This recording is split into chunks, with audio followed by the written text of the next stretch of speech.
Now, ladies and gentlemen, I'm joined in by his name is Omondi Oloo. This is a political analyst and is equally a member of Bunge la Wananchi.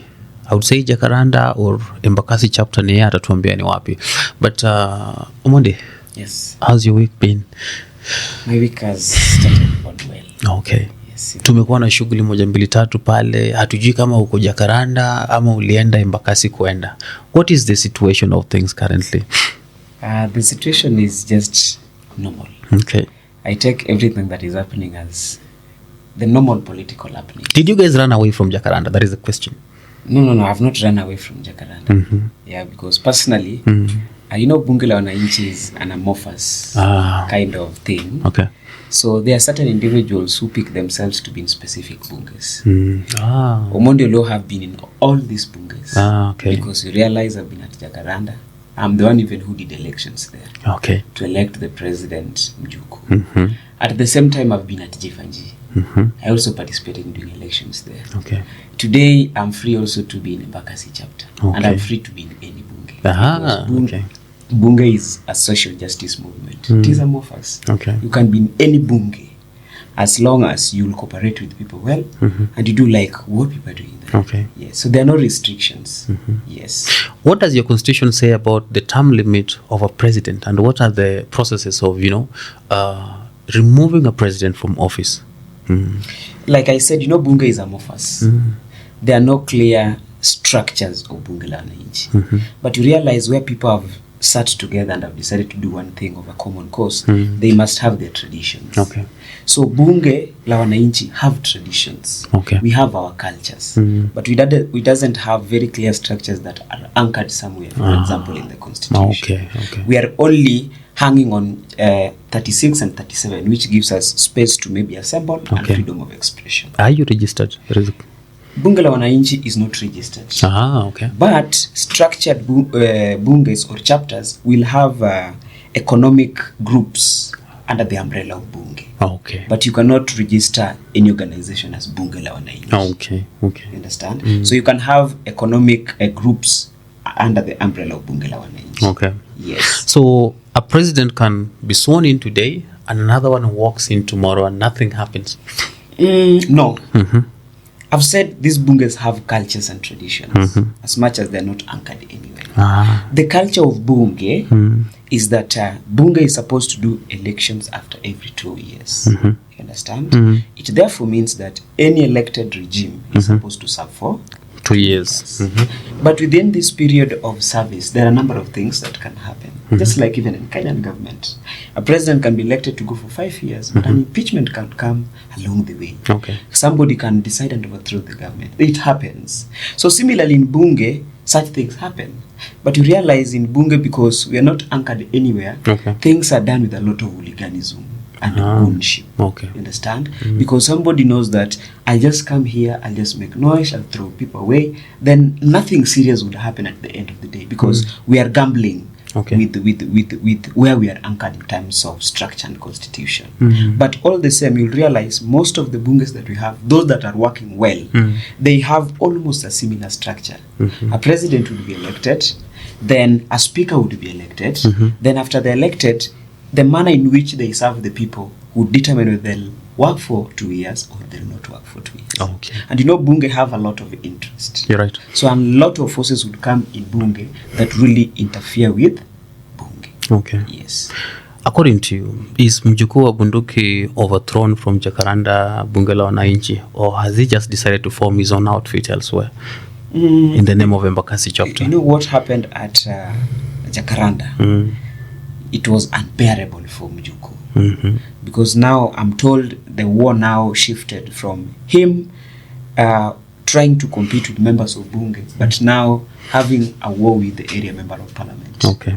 Reality would tell you that a member of parliament would have more forces from resources, from even the people within that environment. Okay. You understand? So because of that influence and the force that the area MP used, I'm told, it was unbearable, because there's life after everything. Okay.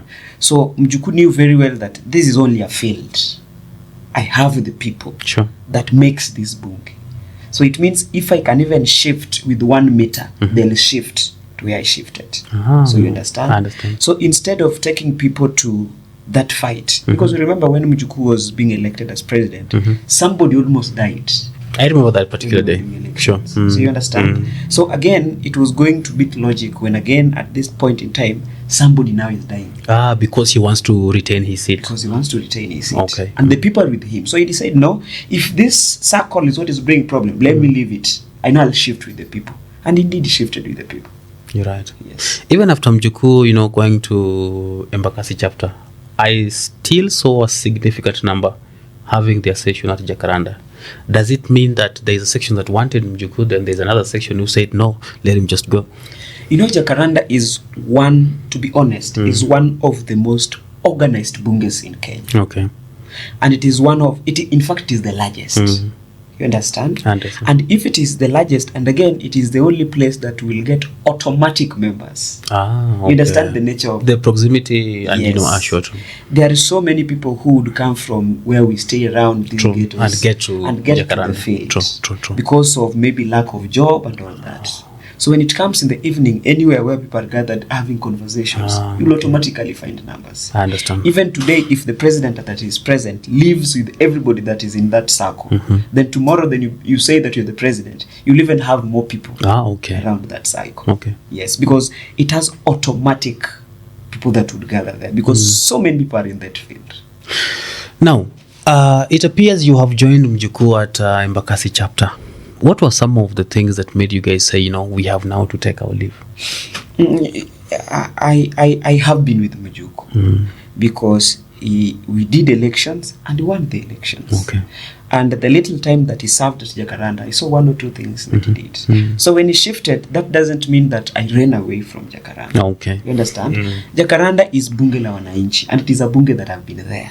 So occasionally, if I find time to go to there, I'll go and present my case. If I want to debate about an issue, I go debate. If I find time, I go to Embakasi chapter, I go debate. If I find time, I go to Jivanji, I go debate. Okay. The issue here is not life and death. It's about bunge la wananchi. Raila brought it because it was a platform. Sure. So it shouldn't be a place where we are now going to generate enemies. You understand? I do. If I'm around Jacaranda, and I can't make it to Jivanji or I can't make it to another bunge, why don't I go there? Okay. I listen, I participate, I contribute. Still, it should get to the public. The agenda here is not which place am I. Do we have a platform that can help us fight for the reason as to where we go to bunge la wananchi? Okay. Yes. Now, what is the state of Jacaranda? What is the future of Jacaranda considering such new developments? The future of Jacaranda is just, I can't say it's dark or bright. Okay. But Jacaranda will be there. Okay. It will be there automatically. It's only that maybe operations might change because of leadership, the manner in which leadership have changed. Okay. But for a very short period of time, I've got to really understand the nature of human beings. Okay. They forget very fast, and they get used to very fast to things that they're seeing every day. Understand?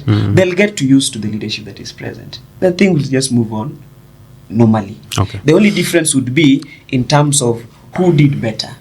Than the leadership other. tried serving the people. But it will be there. Yes. Now, in as much as Mjuku was the president, I'm told there were leadership wrangles. Now, leave that aside.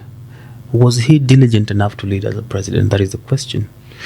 Was the ground feeling, his leadership as the president of bunge la wananchi Jacaranda? The people really felt him. That is why when he shifted, the group that were present in Jacaranda during his reign shifted with him. Okay. If they didn't have faith in him, they would not have wasted time to follow him. Because you cannot follow somebody who is taking you to a hole. Okay. You will follow somebody who at the end of the day is seeing some light. As much as you cannot be very sure, but you're seeing some light. True. So personally, I can mention certain things that he tried to bring home. Okay. When I first joined bunge la wananchi, bunge la wananchi was just a social place where we go, we debate, we talk, then we go home. Okay. But you realize he tried to shift bunge la wananchi Jacaranda by bringing the economic part of bunge. Okay. As much as we have the social aspect, but the economic aspects need also to become here. Remember the introduction of women into bunge. These women, they cannot just come to bunge, they sit there, then late in the evening they go back home. That's on gender parity. You understand? Okay. Where are they going to give their children?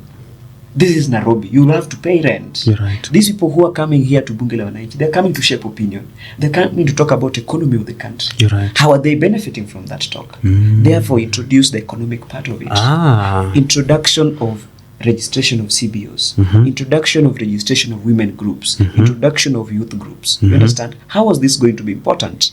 This one would now bring economic empowerment into Bunge, where we have structured means and ways through which these resources can get to the people.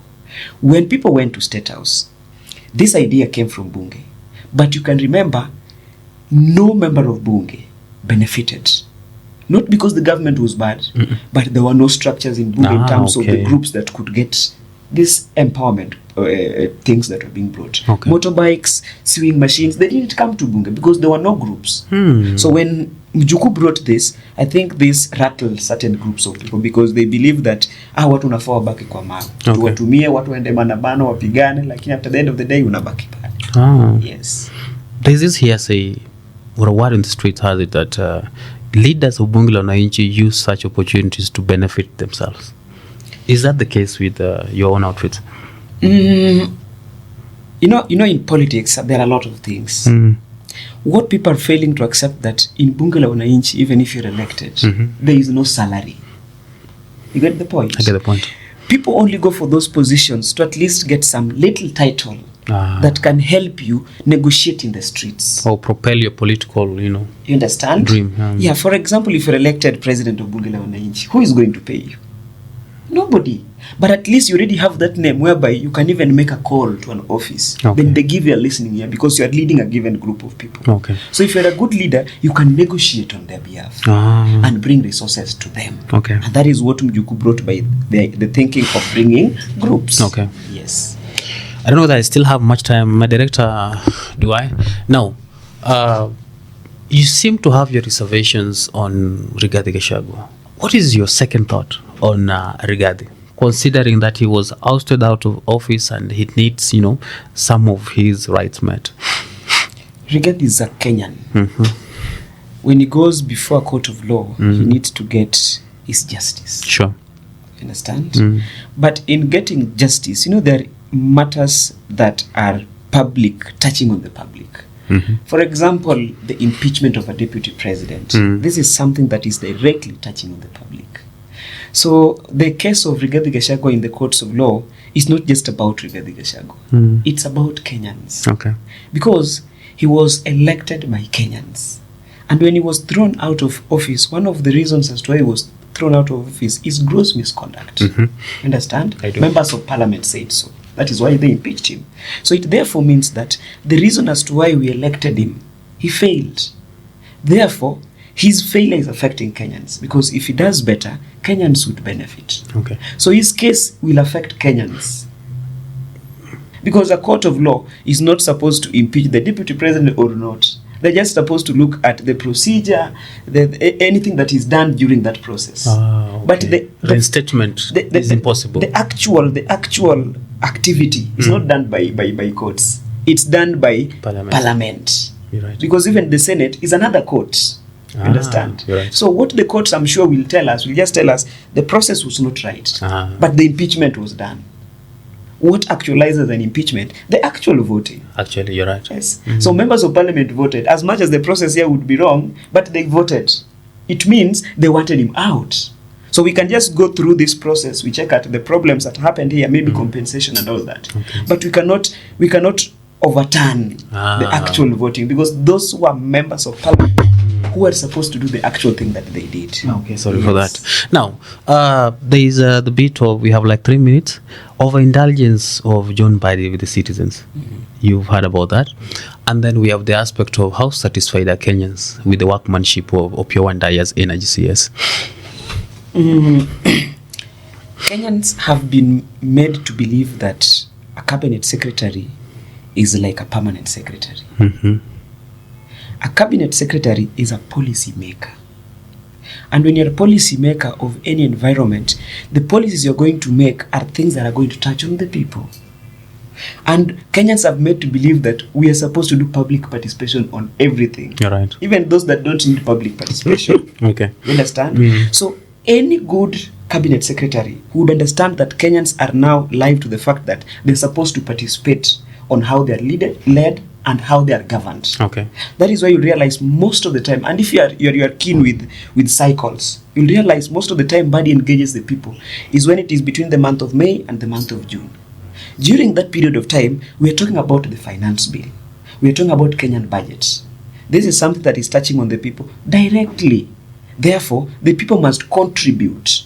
The people's voices must be heard. He must explain it to the people. The people must understand and also give their views. So he cannot talk to the people when he's at Treasury building. Mm-hmm. He has to go to the ground. Remember, cabinet secretaries are also political appointees. And we shall accept that the reason most of these cabinet secretaries are in government is because of political influence. Sure. You understand? Mm. So if your political influence would also go down and you're not working in your office, you will go home. Yeah. So you must make sure your political influence is there and you're serving the people. That is what I think Badi is doing, because any public engagement that Badi has done, I've seen them in two cases. One, when he's doing public participation. Mm-hmm. Two, when he's going to launch projects or is taking empowerment to the ground. Okay. I've never seen Badi going to any public forum, ameita tu mkutano watu wanaenda kupiga siasa. Sijaiona. Mm-hmm. Opiyo Wandayi is one individual who is always very calm and is not seriously politically active. Okay. But is an individual who knows how to maneuver his ways right. Mm-hmm. I really don't like talking much about Opiyo because he's one individual you cannot really understand whether he's working or he's not working or he means well or not well. I really don't understand Opiyo. Sure. Mm. Yes. I don't understand Opiyo. What is his longevity?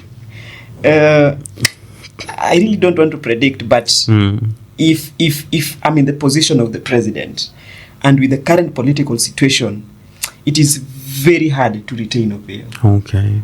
Politically. Okay.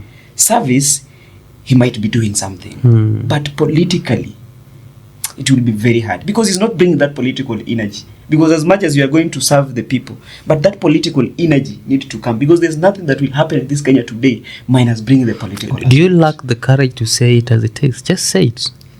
Whatever you want to say about Opiyo Wandayi, say it. Opiyo Wandayi is a very good man. Lakini Opiyo ni mtu mpole sana. Okay. Unaona yule mtoto hata nyumbani, yule amependa tu kukaa karibu na mama. Yaani watu tu wameenda kucheza football lakini yeye tuko hapo karibu na mama ametulia. That is Opiyo. Okay. Is calm, ametulia hata kama vitu ni mbaya pia ametulia. Let us be candid. Yes. Do you approve of the way Opiyo Wandayi handled our fuel crisis in this country weeks ago? He tried. Mm-hmm. And that fuel issue, that is why I'm still saying that Opiyo ni mtu mpole sana. Okay. You know, when the issue fuel first came, we were talking about Opiyo, we were talking about Lee Kinyanjui. Lee Kinyanjui went and disappeared. Okay. Nobody continued talking about Lee Kinyanjui. He disappeared. And he was at the periphery. He was at the apex of this issue. Mbadi came in and he blowed off everything. You're right. He explained it with a lot of energy, what he understands about it. Okay. Whether you have a different opinion about it, but he must also tell you his opinion. You're right. So you can also see what he's talking about. Opiyo Wandayi failed to communicate to the people. Opiyo Wandayi didn't have any problem. And in fact, in my view, there was no serious issue with the fuel problem. Okay. Communication was the problem. Okay. When Mbadi came out and began talking about this issue, that is the first time you realize in the street people were talking about this Hormuz. I don't know if it is the line Strait of Hormuz. Strait of Hormuz. People are talking about it. Why? Because the communication. Okay. But if there was no communication, we could not even understand there is some place where that fuel passes through. Okay. So Opiyo failed to communicate, but technical work, he did some good work because underground, I'm sure he was doing some good work. Okay. Yes. As we finish up, Omondi Oloo, you know, you're a learned friend. One thing I like about you is that you're straight to the point. What are your thoughts about Ebola coming to Kenya? Who has told you Ebola is coming to Kenya? That is what Kenyans think. No. Or can we twist it? Okay. What is your thoughts about having a quarantine center for Ebola in Kenya? It is best. It is best for Kenya. Okay. The reason it is best for Kenya, first of all, we have to understand what is a quarantine. A quarantine is a secluded place where people are kept off other people. The nature of Ebola, like other diseases, serious pandemics, you must be secluded from other people. You're right. We all know and agree that our neighbors have Ebola. And the neighbors that have Ebola, Kenya is one place that they go morning and evening. You're right. If you come to Kenya, we have so many Congolese. I'm told we are the United States of Africa.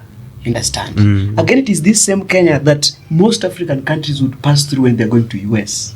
You get the point? So Kenya is at risk. Sure.